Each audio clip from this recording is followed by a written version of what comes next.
Muchas gracias, doctor. Muy buenas tardes a todos los presentes, autoridades, honorables autoridades de la República del Perú, estimados amigos del Centro de Estudio de Justicia de las Américas y distinguido público. Es para mí un honor estar acá con ustedes compartiendo y presentarles la experiencia de implementación del Juzgado de Primera Instancia de Niñez y Adolescencia de Ciudad de Guatemala. Y para entrar un poco en contexto, déjenme comentarles de que antes del año 2003, en Guatemala teníamos un código primero de tribunales de menores y después un código de menores que establecía un procedimiento completamente tutelar y consideraba a un niño, a una niña o a un adolescente como un objeto de derecho y no como un sujeto de derecho. Asimismo, el sistema para valorar la situación en que se encontraba un niño o un adolescente en determinada situación no se establecía por algo que establecía en esos códigos que decía situación irregular o situación de riesgo de estas personas, ¿verdad? Todo este paradigma legislativo vino a cambiar cuando Guatemala en el año de 1990 aprobó la Convención de los Derechos del Niño y 13 años después de dicha aprobación, el Congreso de la República de Guatemala emitió el Código de la Ley de Protección Integral de Niñez y Adolescencia.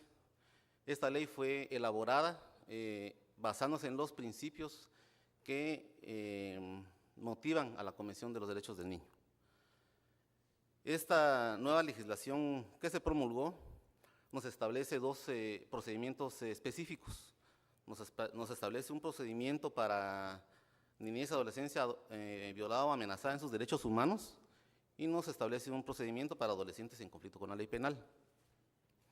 En el caso del juzgado metropolitano tenemos las judicaturas especializadas y en un principio pues teníamos a 3 juzgados que se encargaban de conocer los casos de protección, que son de niñez amenazada o vulnerada en sus derechos, y 3 juzgados que se dedicaban a adolescentes en conflicto con la ley penal. El organismo judicial de Guatemala, en el transcurso del año 2003 para adelante, se dio cuenta de que existían ciertos problemas con estas judicaturas, y en el año 2006, conjuntamente con el apoyo técnico de UNICEF y con el apoyo técnico de Cooperación Española, se estructuró un proyecto para cambiar esa situación y tratar de brindar una mejor atención a los niños y adolescentes de Guatemala, específicamente del área metropolitana. Lo que se buscó primeramente, como objetivo general, era reducir la mora judicial. Sabíamos que había una mora importante, pero no teníamos conocimiento de cuál era el problema real que estábamos enfrentando, ¿verdad? Y pues también se buscaba optimizar el recurso humano y material pues a través de recursos técnicos y tecnológicos, que lo que necesitábamos nosotros era evitar la revictimización de los niños y de los adolescentes al momento que entraban en el proceso judicial. Teníamos otros objetivos específicos, como después del año 2006 pues se promulgó la ley de protección integral de la niñez y adolescencia, como se los había comentado, y se promulgó también el acuerdo y un reglamento que le da funcionalidad a esta normativa.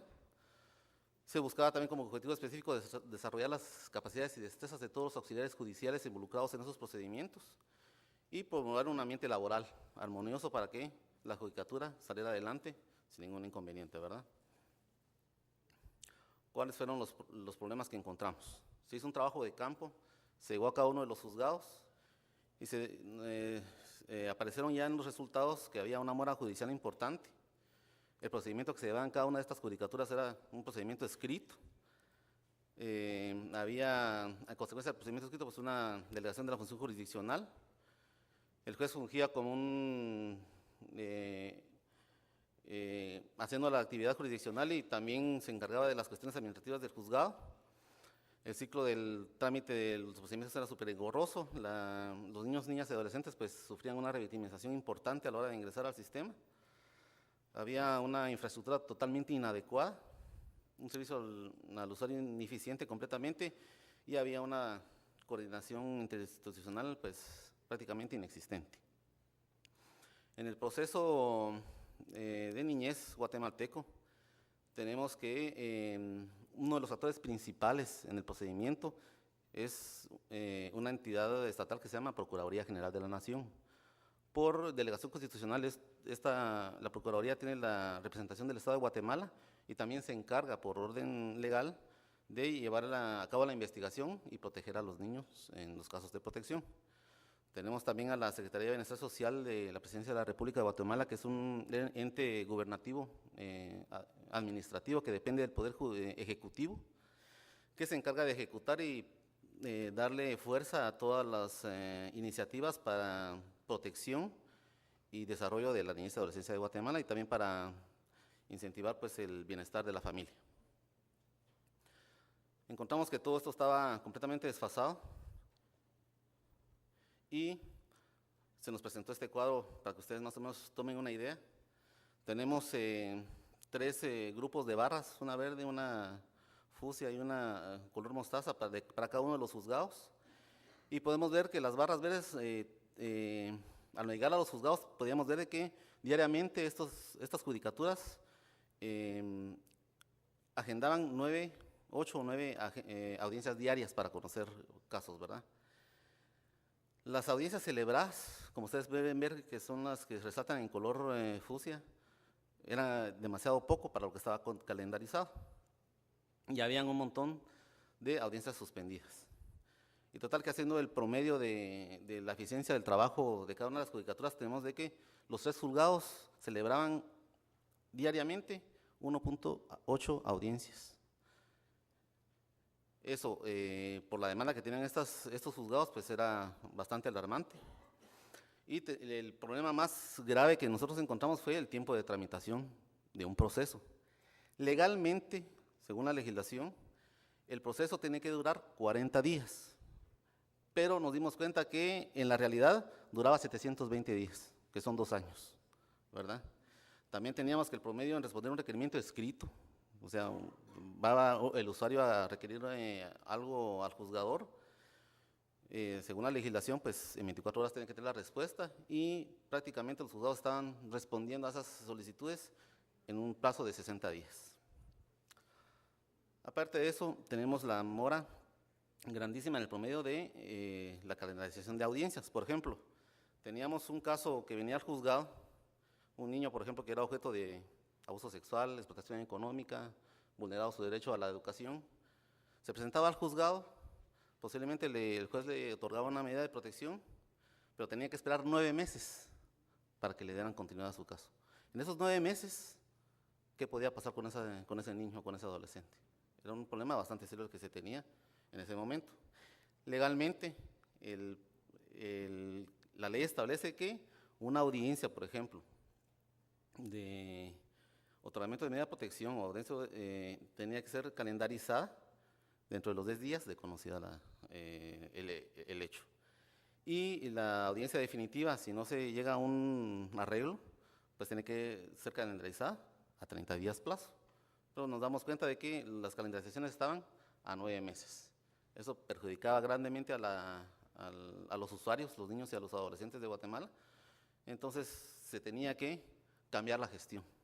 O sea, en un despacho tradicional, judicial tradicional, antiguamente en Guatemala pues teníamos estructurados los juzgados, había un secretario, un comisario, oficiales de trámite y notificadores y el señor juez. Por un diagnóstico que se hizo, pues habían como 8 o 12 pasos administrativos que daba para hacer la tramitación de cualquier requerimiento y eso a veces se alargaba un poco más. Entonces no había una respuesta efectiva, no había una tutela judicial eficiente y nos enfrentamos a un problema bastante grave en esta jurisdicción. ¿Qué fue lo que se pensó? El modelo propuso, las instituciones ya involucradas que les expliqué, propusieron y se acordó de que se iba a fundar y a ordenar la creación de un juzgado pluripersonal. O sea, era más eficiente crear un juzgado con varios jueces y que esos jueces estuvieran atendidos por un grupo de auxiliares judiciales y no crear 5 juzgados individualmente, ¿verdad? Entonces salió el acuerdo de la Corte Suprema de Justicia para crear el juzgado metropolitano, y esto que ven ustedes acá en la presentación, pues es la estructura organizacional que tiene ahorita esta judicatura. El juzgado está diseñado para 6 jueces, por el momento hay 5. Está el gerente administrativo, que era el antiguo secretario, y tenemos a las distintas unidades de trabajo. Tenemos a la unidad de atención al público y archivo, a la unidad de comunicaciones, a la unidad de audiencias, y en estas judicaturas existe un equipo técnico que está conformado por profesionales de la psicología, de trabajo social y pedagogos, que se encargan de darle una asesoría al juez para emitir una resolución acorde a los intereses del niño. Se desarrolló un método de trabajo y se desarrolló también un esquema de implementación, donde lo que se iba buscando pues era tratar de optimizar los recursos y tratar de llevar a cabo el trabajo de una forma coordinada para que llegara a un fin óptimo y exitoso.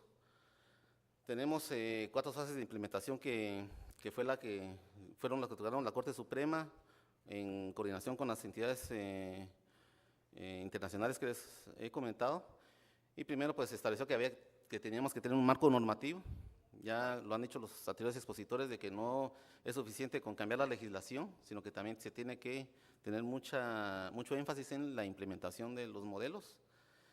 Se elaboró una estrategia con indicadores y un plan de trabajo. Se tuvo cuidado con la infraestructura. Por ejemplo, en las antiguas infraestructuras de los juzgados teníamos el problema de que estaban los juzgados que tenían las 2 materias, y en una misma sala de espera estaban niños vulnerados o amenazados en sus derechos humanos, compartiendo con adolescentes en conflicto con la ley penal, con los victimarios, con los testigos, con los policías, y total de que era un problema muy difícil lo de la infraestructura. Se estructuró un plan de implementación con 5 pasos, como ustedes pueden ver acá en la presentación, y se dio énfasis a la formación de los auxiliares judiciales. Se trató y se cuidó el aspecto de un sistema de gestión de tribunales que tenemos nosotros allá, que es un sistema informático que les sirve a los auxiliares judiciales para el trámite del expediente. Este sistema de gestión de tribunales es una herramienta informática muy importante, ya que permite el monitoreo de cómo van el trabajo de los distintos procesos, favorece la transparencia y el efectivo cumplimiento de los plazos legales de los auxiliares judiciales, porque uno, al entrar a consultar al sistema de gestión de tribunales, uno puede ir a ver los plazos, si los plazos han sido cumplidos en los trámites, y ver qué tipo de resoluciones son las que están otorgando. O sea, es muy difícil alterar algo ahí, y eso favorece la transparencia. Los problemas que se encontraron pues fueron varios, pero los más importantes fueron a la hora de realizar la implementación, la incertidumbre que se tuvo al momento de estar trabajando con los auxiliares judiciales, de la emisión de las órdenes y los acuerdos para llevar a cabo los cambios y llevar a cabo toda la organización que se había montado para hacer el cambio físico del juzgado, que entraran a conocer la nueva gestión, y no obstante a estos problemas de coordinación con las máximas autoridades judiciales de Guatemala, pues se llevó a cabo exitosamente el proyecto. Uno de los problemas más importantes que todavía tenemos ahorita es que los jueces no están muy dispuestos a cambiar el paradigma de la tramitación. Incluso cuando se hizo el traslado físico del juzgado, pues ellos pidieron una prórroga, se presentaron a la Corte Suprema y pidieron una prórroga de 2 semanas más para seguir con la misma mecánica de trabajo, para poder irse ambientando, según ellos, al nuevo modelo de gestión.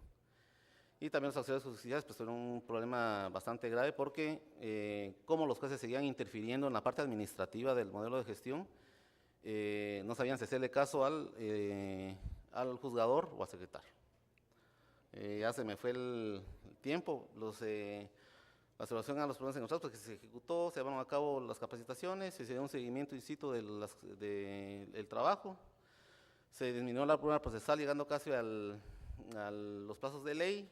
Ya tenemos una respuesta muy positiva, nos demuestra el éxito del proyecto. Se logró la organización, se implementó el sistema de ejecución de tribunales, se ha podido monitorear muy bien el trabajo con el sistema de gestión de tribunales. Y pues la bibliografía utilizada para todo este proyecto, pues la encuentran ustedes en los documentos presentados al Centro de Estudios de las Américas. Y les agradezco mucho su atención. Muchas gracias.